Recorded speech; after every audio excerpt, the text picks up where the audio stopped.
Welcome back, America. As I mentioned yesterday, I was down in Florida over the weekend at the Moms for Liberty event. And the highlight for me personally was attending a dinner Friday night where our next guest spoke. You could hear a pin drop. The people hung on every word that he delivered.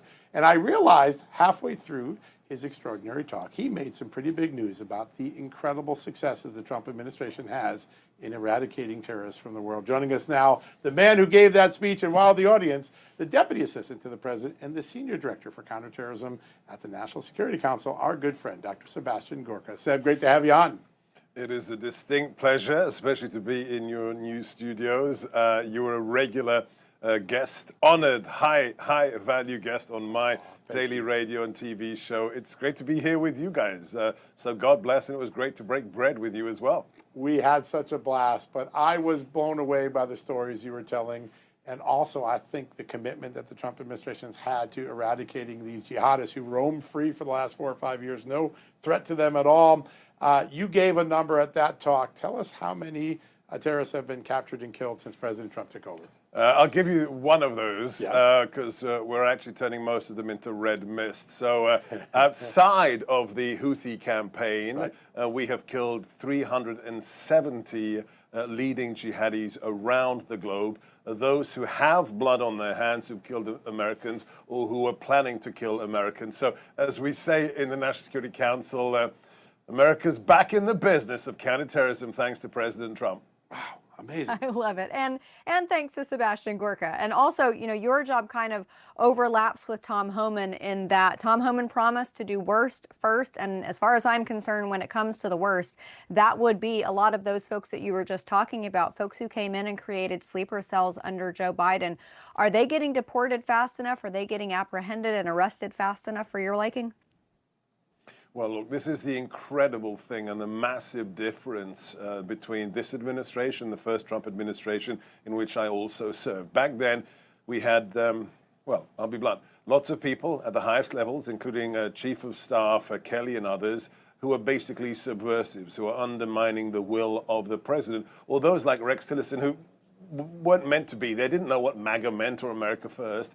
That is not the case today. Whether it's characters out of central casting, which is what Elon Musk called Tom Homan in front of me, whether it's my other friends, Kash Patel at the FBI, Dan Bongino, Pam Bondi, Tulsi Gabbard, John Radcliffe, Stephen Miller, the mastermind of our immigration policy in Trump 1, and now as the person who is Homeland Security Advisor.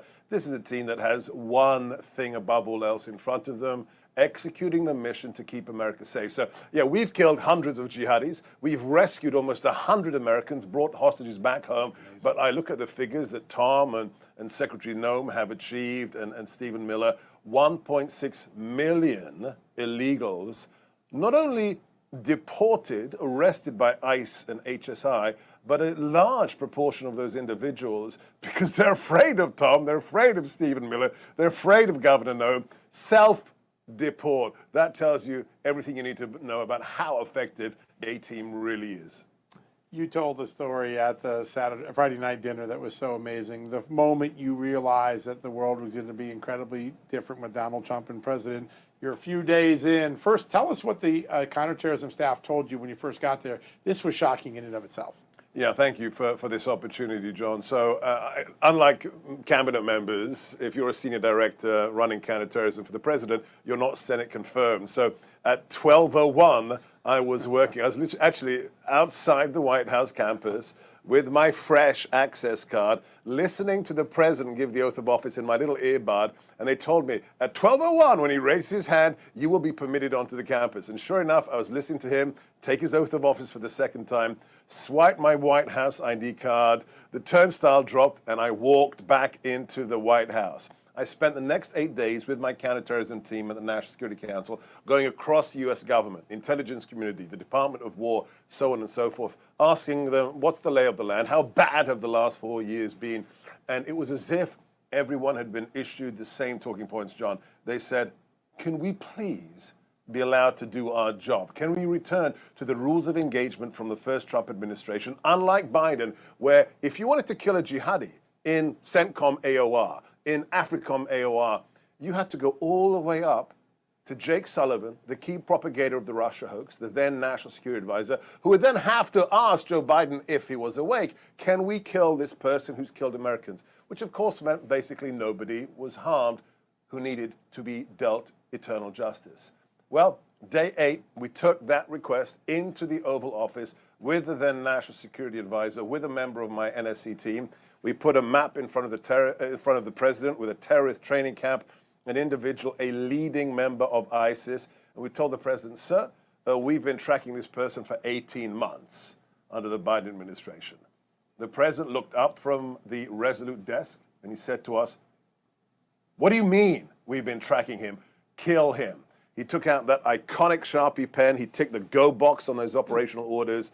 Less than 30 hours later, I was in the Situation Room under the West Wing, the famous one from the Bin Laden raid and everything else, with the National Security Advisor, with my team, as we watched on these massive screens, this terrorist who'd killed Americans walking blithely across this terrorist training camp, and suddenly at 8:45 on a Saturday morning, he turned into red mist. That was number one, and we have killed more than 370 leading jihadists since then, because we are about America first and keeping Americans safe. That is the mandate from the president. Amazing. I remember a lot of us looking back to the first administration when President Trump gave that press conference and talked about dying like a dog. And a lot of people were really appreciative of that just frank speech when it comes to America's enemies. Seb, I want to ask you about another type of enemy for the United States. I believe it was Congresswoman Anna Paulina Luna. She just released the financials for the No Kings protests. And it's the typical suspects to the tune of 70 or 80 million each from Arabella, from George Soros. If you've got these organizations that are funding these protests and these riots here in the United States, and their coffers are filled with foreign money, doesn't that place them right in the crosshairs of being designated FTO or a foreign terrorist organization? The statutes are very, very clear. It's called material support to terrorism. If you are giving aid and succor, if you are financing violent acts against the constitutional order of the United States, if you're targeting innocent Americans like my friend Charlie Kirk, then we will use all legal tools against you. And look, Scott Bessent is a friend of mine, and when he says his Treasury Department is going to get to the bottom of every money trail, it's the same whether it's the mafia or whether it's Al-Qaeda or whether it's ISIS or Antifa, the newly designated terrorist organization. Follow the money, and we will follow the money. And you can bet your bottom dollar that the Homeland Security Advisor, Stephen Miller, Scott Bessent, and everyone in the intelligence community who has a mandate to do so, Kash Patel at the FBI, will neutralize the threats to America. We're not going to allow the politicization of national security. We're not going to hunt down Catholics because they go to Latin Mass in Richmond. We're going to go after those who, firebomb Tesla dealerships because they have a disagreement with Elon Musk, or those who plot and try to assassinate President Trump or leading conservatives like Charlie Kirk. That will not be allowed to stand in America under Donald J. Trump's administration. An absolute dose of clarity. There's no doubt about what you're going to do. I went back, Seb, through a lot of the clips. I can't find anywhere where the media has covered the extraordinary success, the numbers. You've knocked off some really significant players like Abba Khadija, who I think was the #2 in ISIS. That doesn't get reported hardly at all. So you have had some major people you've taken off the planet who were major threats to America. Yeah, I'm so delighted I can talk to you about some of these names that have been declassified of late. The strangely, John, and you know these people very well, the mainstream legacy lying media doesn't want to write stories about. Instead, they'll peddle false smear jobs against heroes like Tom Homan. But the fact that Abu Khadija, the #2 of ISIS, was neutralized by our brave warfighters in Iraq, the fact that we've gone after leaders in Somalia of terrorist groups like Al-Shabaab, Al-Qaeda, AQAP, we have leaders of Haras al-Din, one of the jihadist groups in Syria, neutralized by our warfighters. The fact that the mainstream media covers none of these stories, but only you do, tells you what you should think of those people and why they don't seem to prioritize national security. 370 plus successful operations that we can talk about that aren't intelligence operations, but nary a story. The fact that beyond that, if you don't want to talk about bloody things like killing jihadists, okay, you've got a weak stomach. How about the fact that we, President Trump, Adam Boehler, Steve Witkoff, Jared Kushner, Rick Grenell, have liberated more than 76 Americans held hostage or wrongfully detained. I myself went to Kabul on behalf of the president with Envoy Boehler to bring back an American citizen, a person who, when he landed at Dulles, said, "There's only God and President Trump." Kissed the tarmac. He's so grateful that this administration actually is bringing Americans home. And one last thing, if I may. I meet with these families every week, families of Americans who were kidnapped and killed by Hamas, for example. And these individuals told me, multiple families, John, this is horrific, that under the Jake Sullivan, Biden, Harris administration, they came to the White House and they were told, don't talk about your loved one. Don't tweet about your missing father, brother, daughter. That's not useful, that's embarrassing.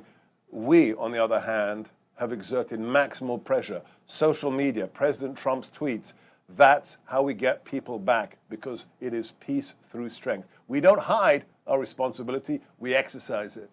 Seb, we only got about a minute left. I want to ask about this just because it's so extraordinary. Sometimes we bring a terrorist back alive, like the Abbey Gate bomber that you helped capture. You went personally to look him in the eye when he came ashore to face justice. Tell us what that was like.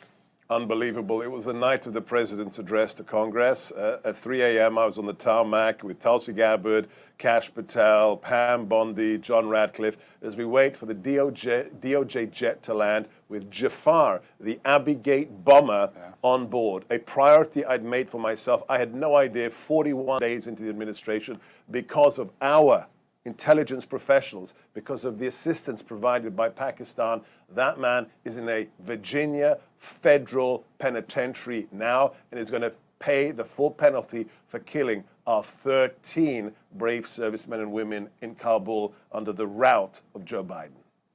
Just amazing. 370 terrorists, 76 hostages rescued, 370 killed, one man brought to justice that we all wanted for 4 years and we couldn't get under Joe Biden.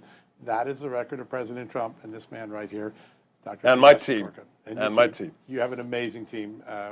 They do amazing work. We're glad you've liberated them back to their jobs.